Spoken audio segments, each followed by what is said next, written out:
Welcome to IT Visionaries, created by The Mission, your number one source for accelerated learning. On this episode of IT Visionaries, Ian and Chad welcome back author, podcast host, and thought leader, Jonathan Reichental. Jonathan shares with us his thoughts on the fourth industrial revolution and what you can expect as it approaches. We hope you enjoy the episode. IT Visionaries is brought to you by the Lightning Platform by Salesforce. The Lightning Platform is a leading cloud platform that makes building AI-powered apps faster and easier. With Salesforce, now everyone is empowered to build apps for their organization. Learn more at salesforce.com/buildapps. Welcome to IT Visionaries. We have a great episode for you today. I'm Ian Faison, Chief Content Officer here at The Mission, and across from me in the studio, I have two gentlemen. Chad Grills, CEO of The Mission. Hello. And Jonathan Reichental. What's up, man? Hey, I'm back. I know. You're having me back. It's good to have you back.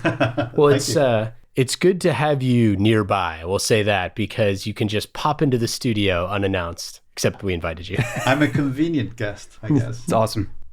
So today we're going to be talking about the fourth industrial revolution because honestly, we don't really know what it is, and we'd like to have it explained by an expert. Jonathan has been working in secret over the past year, we'll say, on a really cool project with LinkedIn Learning about the fourth industrial revolution. So by the time people hear this, it may or may not be out. So we'll update the show notes with a link once it does come out. But you know, he's one of the world's experts in the fourth industrial revolution. What the heck this is going to mean for all of us. So let's start off. Like, what are we talking about? Yeah, you know, one of the reasons why I like to be an educator, whether it's at university or doing online videos, is it forces me to understand the topic, right? And I got really fascinated by this idea of the fourth industrial revolution, and I just started to read. And by the way, there's not a lot of content yet. I mean, we're early in this concept, so I read everything there was, I guess. And then I started to kind of coalesce a whole lot of different ideas into my own perspective. And, you know, I work with LinkedIn Learning, as you mentioned, and I pitched them the idea of, hey, you know, let's do an introduction course on this really important topic. And I ended up, you know, writing and recording a 22 video long training course, which is scheduled to come out on January 2nd. So let me give a bit more of a backdrop. And it has to do a little bit with, you know, who I am and what I've been doing for the last couple of decades myself. I love technology. I mean, this should be clear now, right? And I'm particularly interested in the impact of technology on businesses, on society, on individuals. Largely, I want to focus on the positive, but I also like to understand, you know, some of the negative consequences too. Over my career, this has been a consistent part of who I am and the kinds of things I like to do. And, you know, I was with PricewaterhouseCoopers. I was their head of technology innovation for many years. And part of that job was trying to figure out trends and where things were headed and their impact on the business and on their clients. So, you know, I got paid for doing that too. But I've kind of felt in the last few years that there is so much happening, both on the technology side, on the behavioral side, society, economics, demographics, to our planet. I was losing sense of it. This topic, by the way, this area is called sense making. And so I wasn't doing very good at my own sense making. And I wanted to figure it out. I wanted to see what is the pattern that's emerging around us in terms of all these different dimensions. And that's why the fourth industrial revolution to me makes sense, because it's a way that we begin to make sense of the future. So how do we get there? What is it? Sure. Well, it's going to take us a little while to unpack it. Let's be fair. And my guess is many people listening are hearing the term for the first time, maybe, or have heard the term and don't know what it is. Yeah, and I mean, I guess my first thought when I learned about it, I think I actually learned about it when Mark Benioff started talking about it in the keynote at Dreamforce, whenever that was a couple of years ago. My first thought was, what were the first three?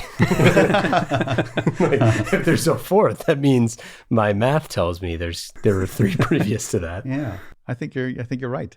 So it's worth talking about those. But you know what? A lot of people talk about sort of the first, second, third revolutions Like that's the beginning. You have the first, the second. It actually starts a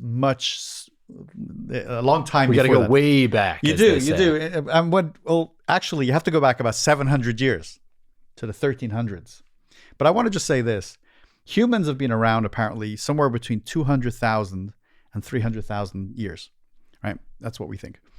And for most of that time, nothing really happened. And it's pretty bad to be a human.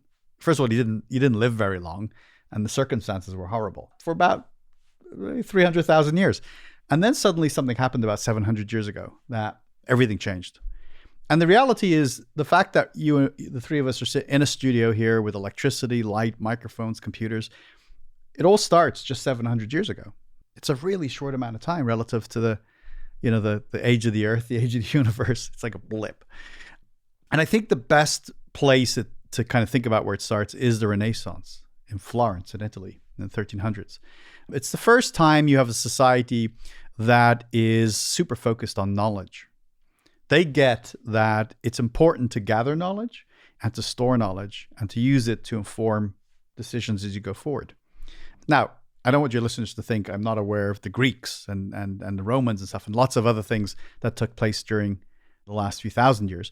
But the Renaissance is the first time we're actually codifying this in a very disciplined way.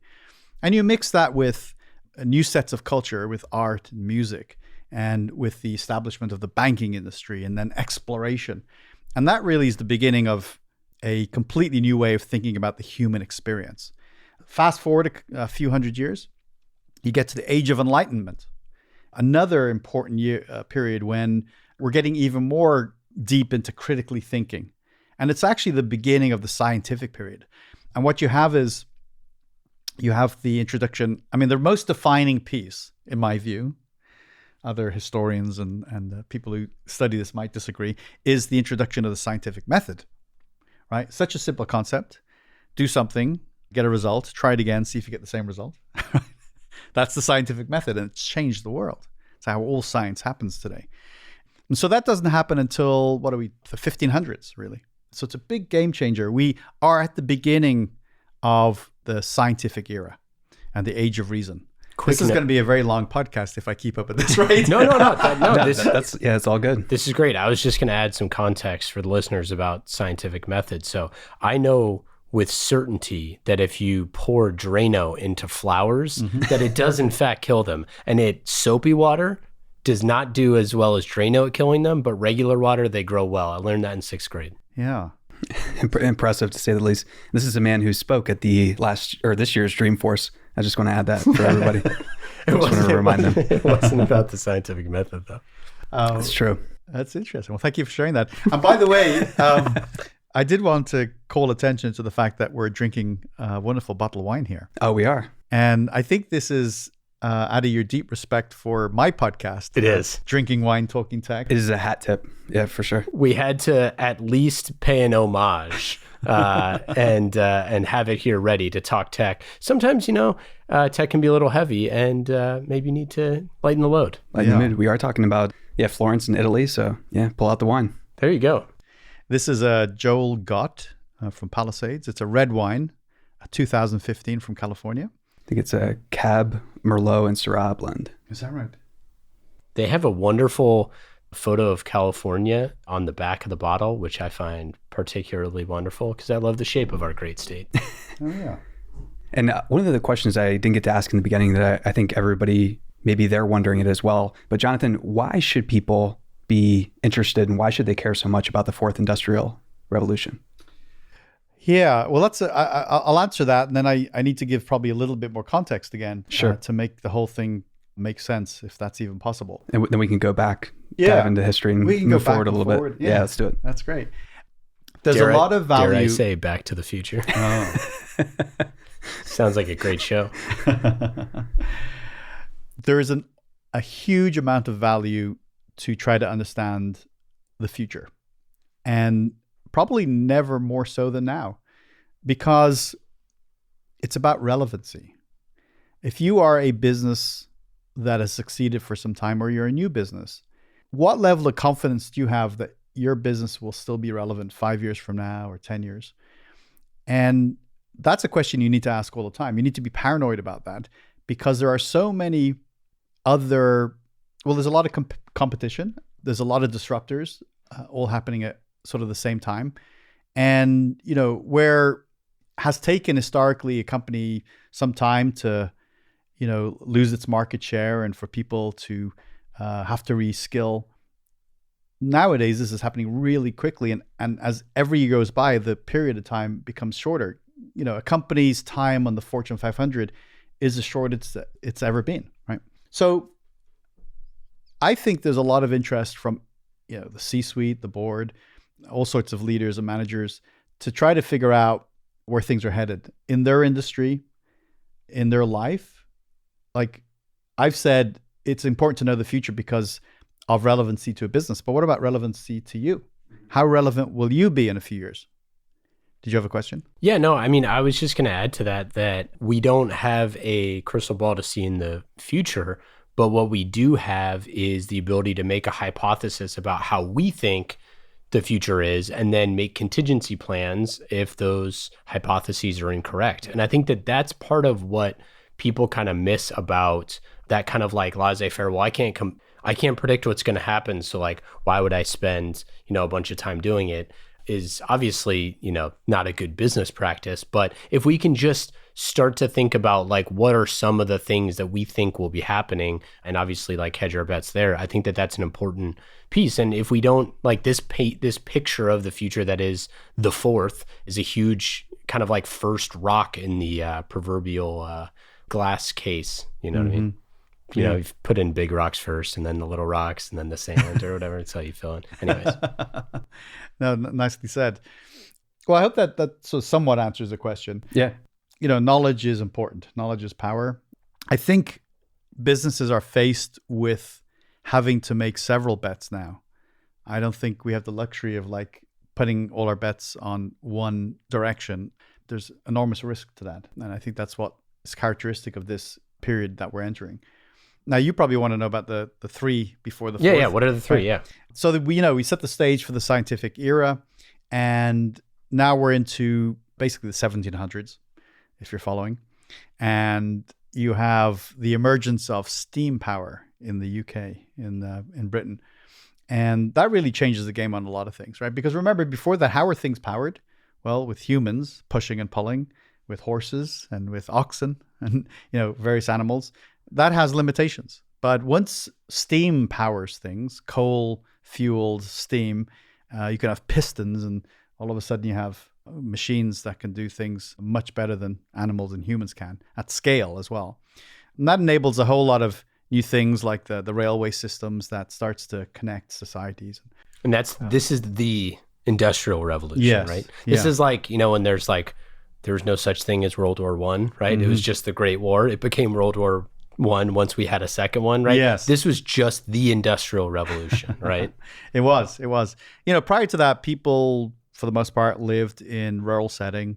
They did a lot of manual work if they had work at all, or they worked on farms. So suddenly something really different is happening. This is the beginning of sort of the urban movement. It's the creation of industrial cities in Britain and then across Europe, and starting to happen in the United States as well when the country was founded. And so you then lead into the second industrial revolution about 100 years later. And what defines the second industrial revolution is probably the most important human discovery and leverage ever, which is electricity. Probably knew I was going there.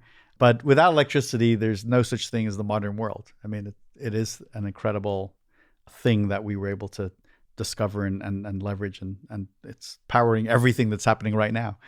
So, what you have then with electricity and urbanization is the emergence of mass production, factories.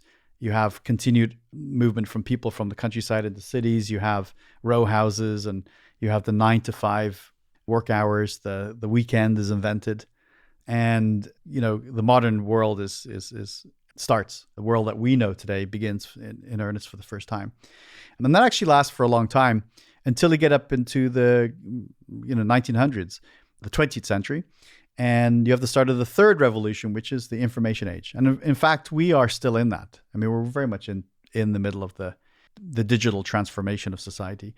And there is, by the way, a lot of overlap in these revolutions. As we're in the middle of the third industrial revolution, the fourth is beginning to emerge. And we're just at the very, very beginning of that. You can't have the second without the first. You can't have the third without the second. That makes sense. And of course, the fourth can't happen without all of the three before it happening. I can't remember if it was you, to interject really quick, that was talking about the concept of time. Was that on when we had our previous podcast? I don't know. So anyways, this whole idea that like time as we know it exists, or, whatever. And so 10 o'clock is 10 o'clock, right? And there's time zones and all this sort of stuff. But so back in the day, what was 10 o'clock, right? So 10 o'clock was maybe 10:03 in Wichita, and maybe it was like 10:06 in Dallas, and maybe it was, I don't even know if they're in the same time zone. But so this idea, like clocks were just like, every town hall had, their clock that rung, but none of the other town halls knew that the other people's clocks were ringing, right?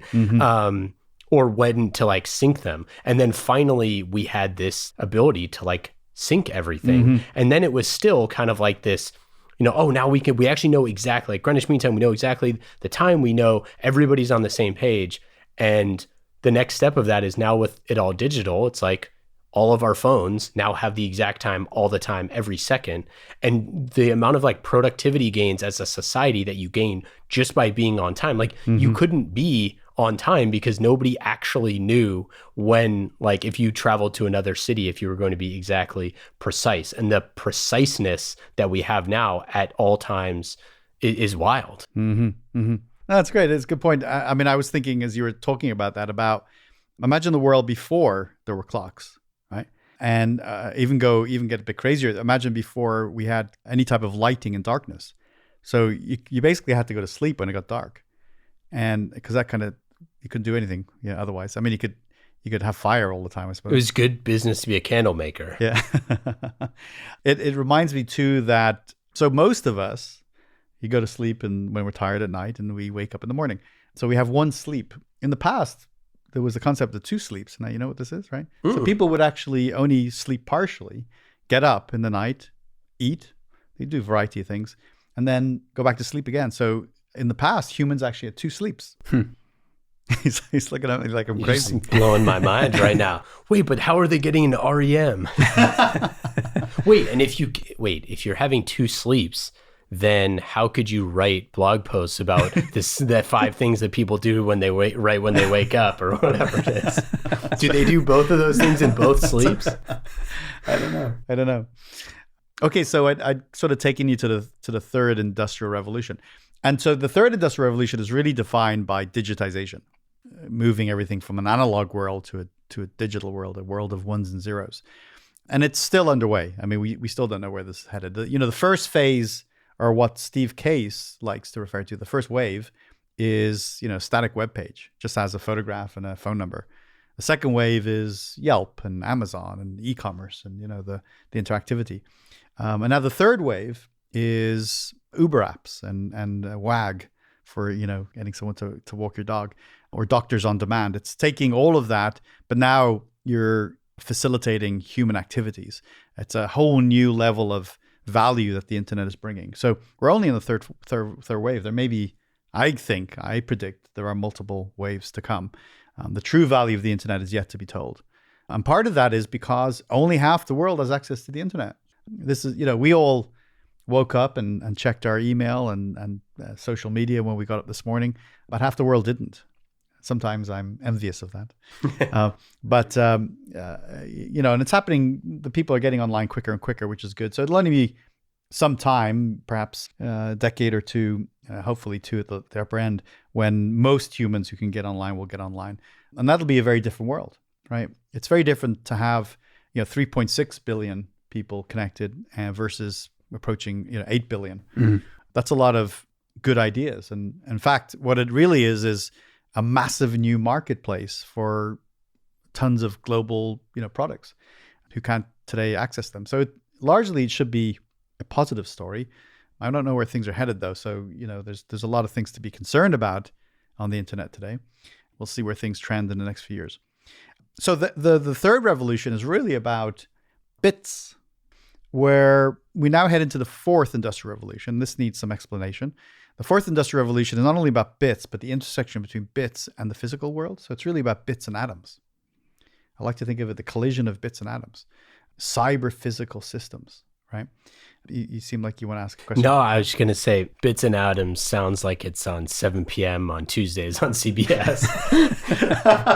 Bits and Atoms. Soon to replace the Big Bang Solving theory. 2 hackers that actually now work for the FBI, Bits and Atoms, and they solve crimes, buddy cop. It does sound like it should be maybe a sitcom. Yeah. Oh, yeah, that's true. It could be kind of like Psych, but for like, I don't know, hackers or something. Anyways, Bits and Atoms. Just think about it. It's out there. If anyone out there listening is ready to sponsor Bits and Atoms, the mission will write the podcast. We're working on it right now. We're working on it right now. He is. He's actually writing as we speak. Absolutely. Impressive.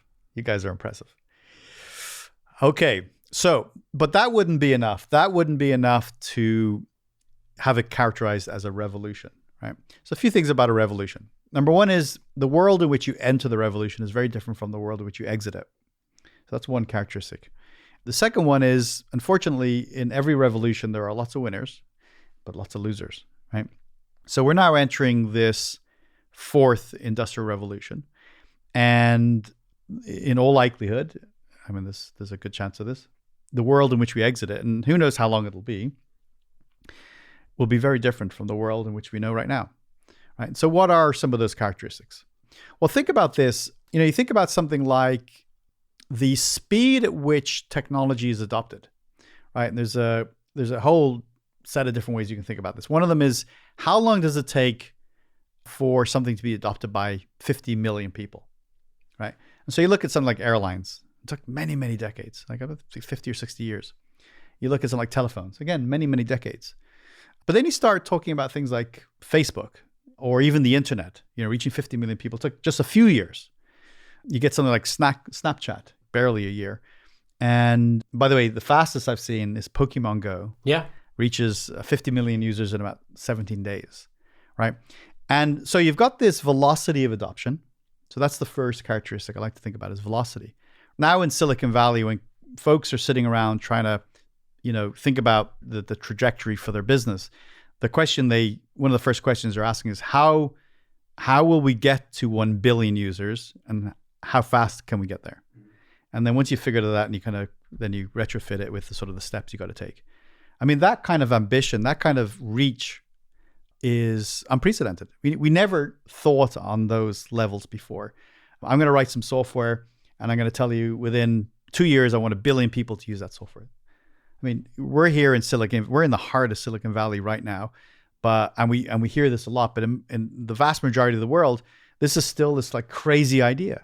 Now, it's not going to be crazy for that much longer, because in so many places in the world, innovation, and particularly software-driven innovation, this is the mindset. I want to interject here for a second, because I think that with our marketers' hats on, I'm thinking about the idea of like one of the biggest things of the year is the Super Bowl, because it reaches 300 million people. But there's movies like, I'm trying to think of a good one, maybe like Transformers or something like that. The Star Wars would be a good one. Black Panther, actually another one. Like, how many people has Black Panther reached? How many people did Black Panther reach in the first week? It was fast. Yeah. So, I mean, like, it might be 1 billion. I don't know. Like, I don't really, I mean, probably not because of how that stuff works. But in theory, it's interesting to think of things that are aided by technology, not just the technology, like not just the hard tech, but the actual impact, the problem you're solving, or the creation, that is the thing reaching the ability them. to reach scale is dramatically for anything. Shortening. Yeah. So anyways, it's not just like, a tech product. It's like whatever the thing is doing for that person is what's reaching them, at scale. And a lot of times, like you said, it's, with Lyft or Uber, it's like something literally picking you up and taking you somewhere or whatever it is. So anyhow. Yeah, no, that's a really good point. So let me just kind of finish on the different characteristics, and then we'll kind of bring it back to your point, which I think is important to discuss a little bit. So I've been kind of, talking a little bit too much probably about the velocity piece. I think we get that. So speed to distribution. Second is scope, right? It's just the sheer scale. For much of the Renaissance, Age of Enlightenment, first, second revolutions, the stuff that was happening was in a small set of the world. Let's be clear, it was happening in Europe and the United States for the most part, and happening in little bits in other places, but not much. We have to get until, at least the sort of middle of the 20th century to see the emergence of China. And then, a few years later, you start to see the rapid emergence of India and, eventually all of Southeast Asia. But ideas and wealth and access to capabilities was fairly narrow for a long time. But now that's not the case. Okay, another characteristic of the fourth industrial revolution, absolute scope. You can reach billions of people on every continent, almost in every country today.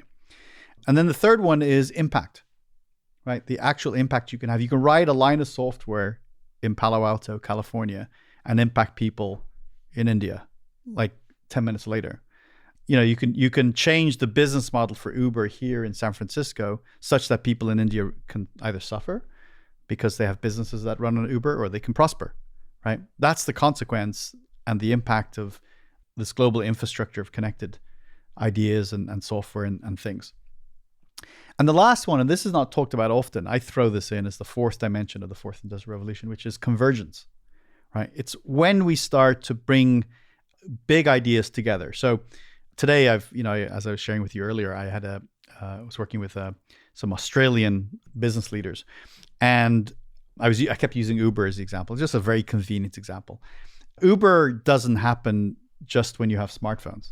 Uber doesn't happen when you have social computing or big data or GPS or cloud computing. You have to have all of it for it to happen, right? For, I think, us, this is fairly intuitive, but it's a big idea generally. And so when you think about the things we're talking about today, we're talking about artificial intelligence being embedded in everything within a few years.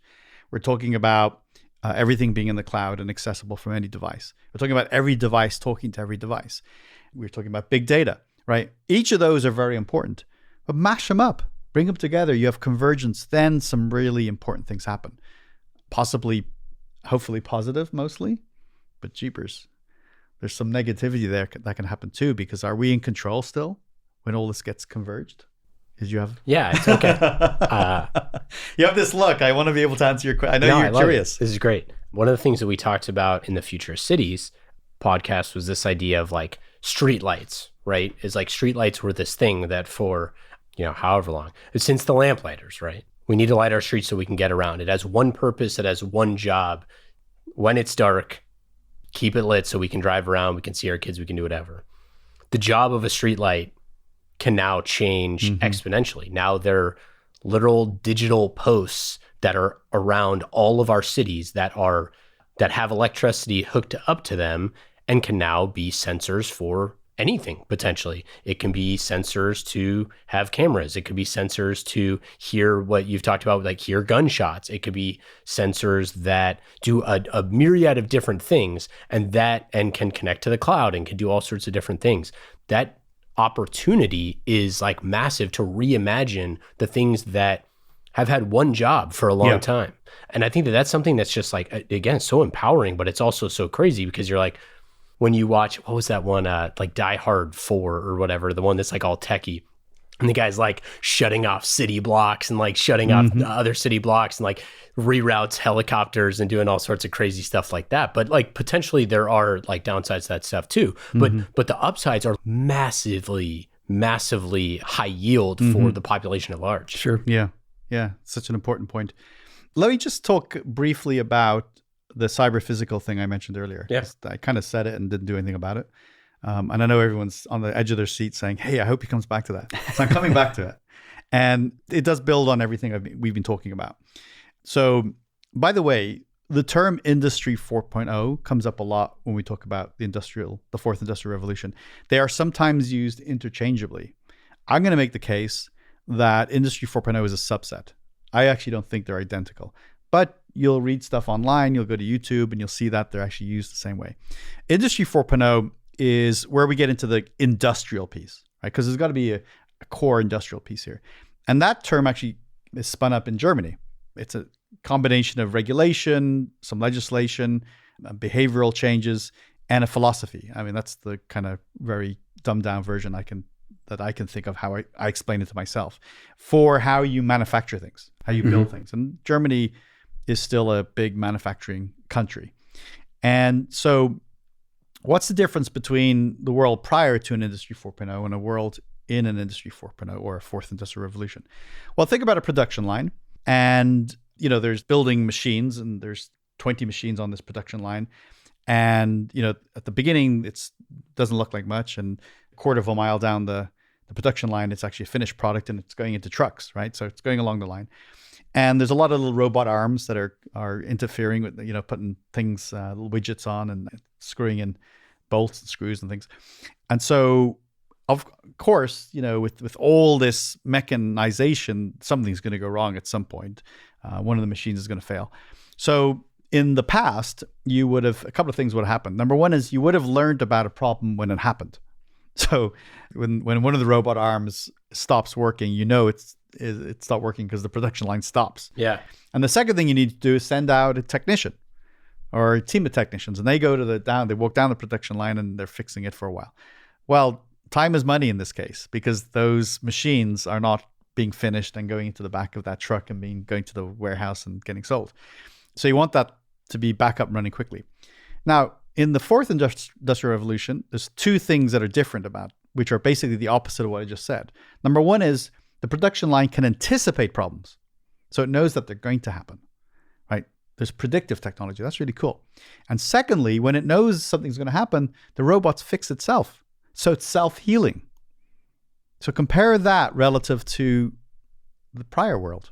Yeah, I mean, two things popped in my head. It was like Terminator and R2-D2, right? Like R2-D2 has the little thing that like shoots out and it's like cauterizing itself because it has like got hurt or something. And same thing with Terminator or T2. Yeah. Of like, like it knows that it got hurt and then it's like fixing itself, right? Yeah. Not that the world is all going to be little robots running around, but the idea of like, things fixing themselves when they know that, something has... you're alerted to it, but also help's already on the way before no human needs to click the send help sort of button. Like the OnStar button, right? Is like, oh, help's on the way. We noticed you've been in a crash, help's on the way sort of thing. It's good branding, by the way. Good job, OnStar.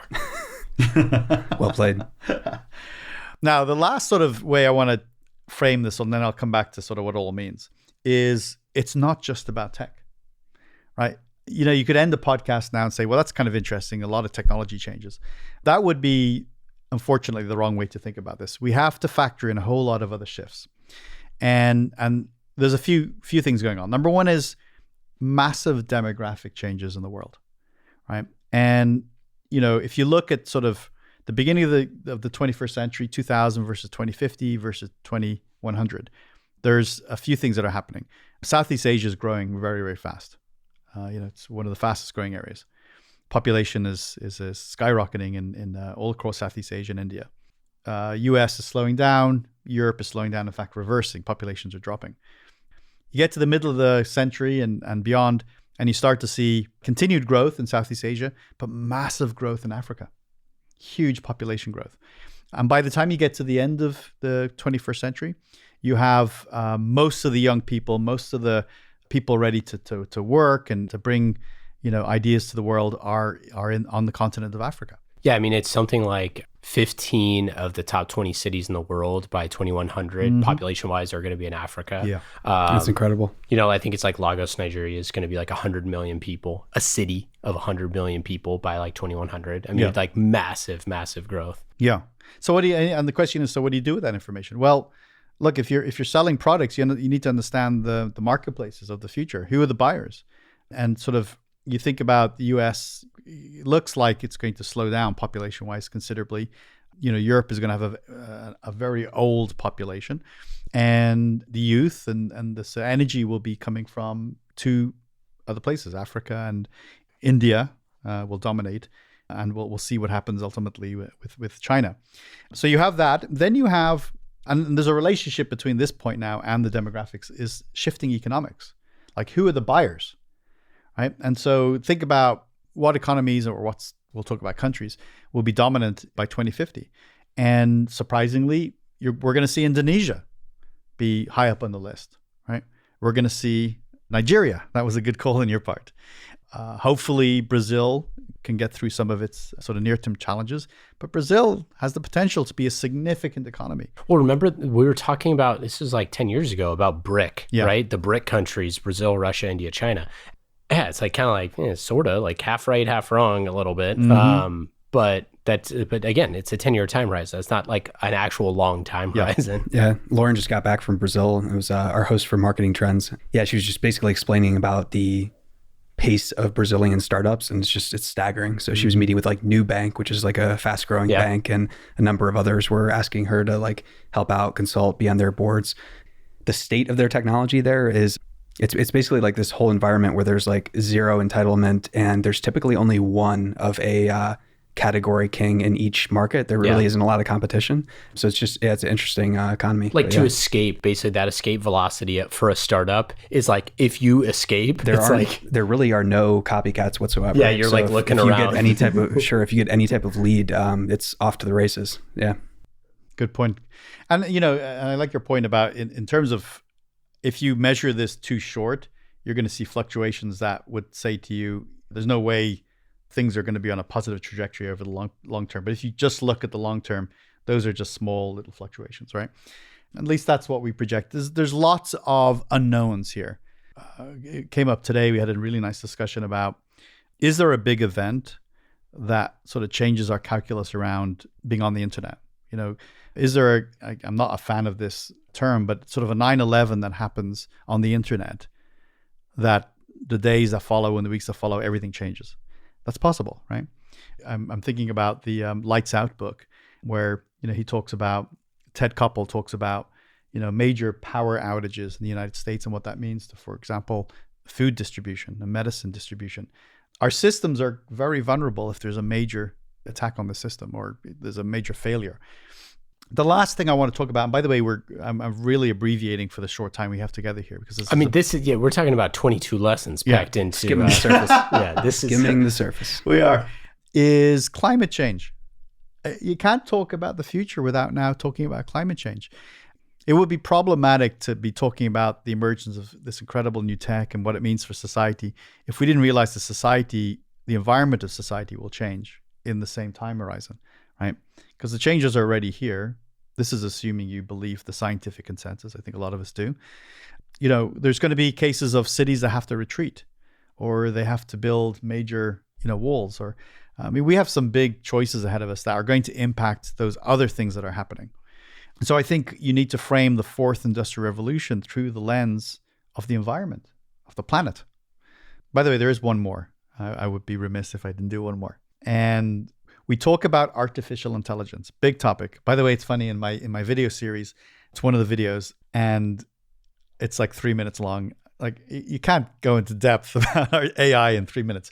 But let me summarize in a sort of a layperson's words for myself. This is not for the audience, which is much smarter than I am, which is, it's artificial. You are trying to mimic some basic human behaviors, such as recognition for patterns. Is it a banana or an apple? AI is going to be pretty good at that. What we don't talk about a lot is a thing called superintelligence, right? Superintelligence is not AI. Superintelligence is human intelligence and better. So today we're kind of saying, AI, if you kind of distill it down, it's really useful. It augments us a lot. We have it already on our phones and in all sorts of devices. But what happens when, I'll just say this just for fun, we reach a singularity where computers are equal to humans. The next day, that only lasts for a day, by the way. The next day, the robots and the computers are more intelligent than humans. And the day after that, much more. And the third day after that, a lot more. Are we working for the robots, at this point? I think so. And so that's a little bit ways out. That seems like maybe the final act of the fourth industrial revolution.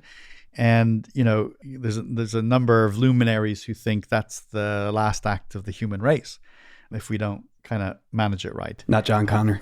Yeah, that's exactly right.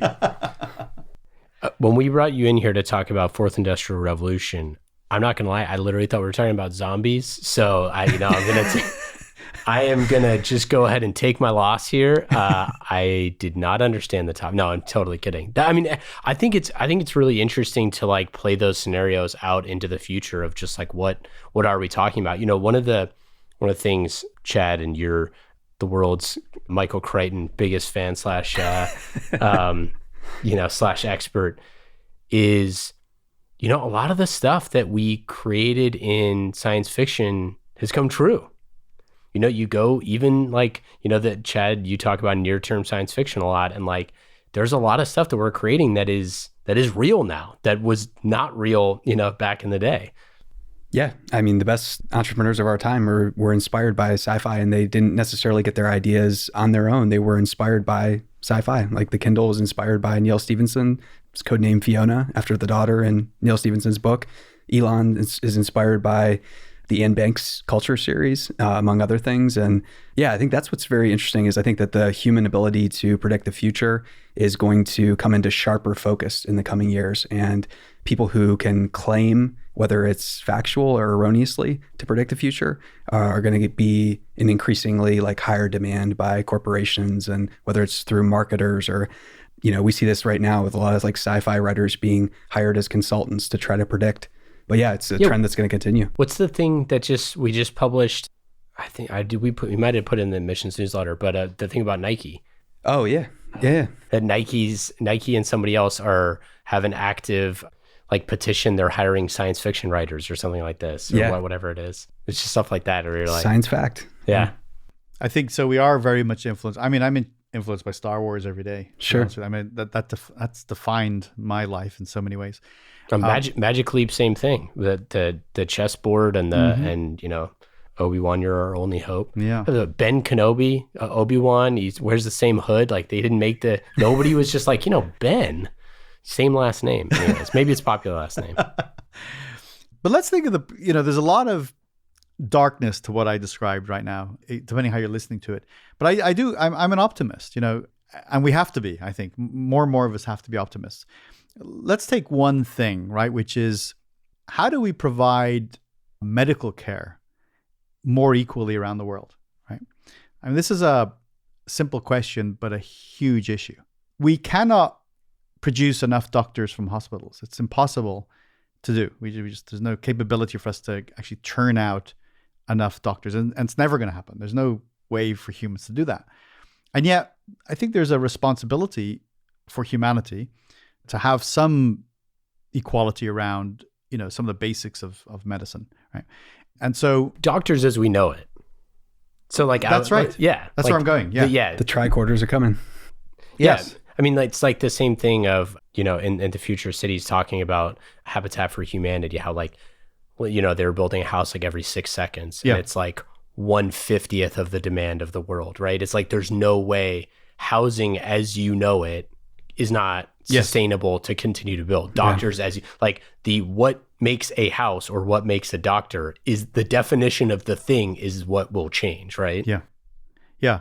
The potential positive here is that you have to think completely differently about how you do that. And if you kind of think about velocity, scope, impact, and convergence, those 4 characteristics, it means, you know, we have the ability for the first time to potentially move away from that human, our mindset limitation that we have to have a hospital in every, a doctor and maybe some sort of medical clinic in every area. Is, you know, you think about one example in India, which is there's not a lot of high-end, high expertise medical care in rural areas. But it's possible to have, you know, some of the auxiliary medical services like nurses or even entry-level nurses. And, you know, even though the world's not internet connected, the world has a lot of cell phones. That's a place where we've actually almost got saturation of the world. So you give a person with some limited medical knowledge, some basic training, access to a cell phone, and you connect them back to a hub that has highly sophisticated medical professionals. Now you can start to distribute care. But take that one further, factor in some AI, because some of this stuff is predictable. And now you begin to see how you can scale equality in medicine through completely different ways of thinking about the use of devices, connectivity, the internet, data, cloud, etc. So Clayton Christensen, in his definition of disruption, which like disruption's thrown around a lot, but like to, not necessarily to his definition, talks about something that's exponentially better than nothing. Right. Like when he was talking about like the radio, it's like you go from not being able to hear stuff to now it doesn't matter how big or bulky or whatever. It's like me and my brother could go sit in a field and listen to music away from our parents, like the portable radio or whatever it was, like exponentially better than nothing. And I think, without, talking about like the profession of being a doctor and everything, the Hippocratic Oath and all those other things that go into it, the idea of like what is medical care and changing. And like you said, AI, what we know their AI is really, really good at is pattern matching. And it's like, if you're seeing thousands of things that are the same over time with billions of photographs and all of those different things, like what can something that is pattern matching do to, certain types of things? I think about this with, I had to get a tooth pulled. How is getting a tooth pulled, like that is so different from like dentistry than, other things. Like maybe that one section of dentistry could be spun off into its own thing where it's like just putting in a tooth or whatever it is because it's the same thing or what, those like types of repetitive tasks where instead of I'm just going to look at a mouth and figure out what's wrong. It's like if you can figure out the one problem that occurs over and over and over and over again, there's an opportunity there to figure out every problem. Yeah, exactly. And so for me, this all comes down to, well, who cares? Why does this matter, right? And we talked about that a little bit at the beginning with your question. Just as sort of a refresher, I go back to a couple of things. One is relevancy, right? Relevancy of your organization, of yourself in terms of the value you bring to whatever it is that you're doing. I think about how you make decisions within organizations in the knowledge that your landscape is changing very, very rapidly. I think about behavior.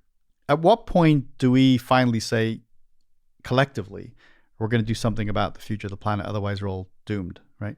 We have to eat less meat or even eliminate meat. We have to stop creating trash. We need to drive electric cars or not have cars at all. I mean, there's a set of big choices we have if we're going to last 100 years. And I would add onto all of those the alternative, which is like we need to make technology that eats trash. We need to all at the same time, like the alternative is like how do you get someone to stop eating bad food or whatever it is? Like it's nothing about them eating bad food. It's about choosing an alternative that gets rid of the problem. So I think that it's like we need to make decisions leveraging technology and creating technology that makes it so the hard thing, which is like, do I throw this in the compost or the recycling? Like, what type of plastic is this? How do I know? It's all going to the same place anyway. Like, how do we take those decisions that a human being is fully unequipped to like figure out on their own or be apathetic? Because like if your mom's sick in the hospital and you're trying to work 2 jobs to keep, your family alive, you generally don't care about whether or not that piece of plastic is like the right thing, what bin it's supposed to go in. The human being is going to make the decision that's in the best interest for them and their families. And I think that when the technologies that people are creating that can eliminate those decisions from our vocabulary or from our decision-making tree altogether are the ones that have like exponential results. Yeah. Well said. What else? That's it? That's all we got. Yeah. Skimmed over the surface pretty nicely. Did a couple deep dives. Yeah. Some just really, really rough commentary from yours truly on I love all the contemporary references. That was fun. Yeah, thanks for hanging out. We'll have you back really soon. Yeah, thanks, Jonathan. You're the man. Yeah, it's a pleasure. Yeah. And definitely we'll link up everything from your LinkedIn learning courses, and when this comes out, we'll spread it far and wide to our audience. Yeah. Well, thank you so much. I so enjoy being here with you guys. You're a blast, and you're doing some amazing things here. Thank you for doing this. Thank you so much. See everybody next time.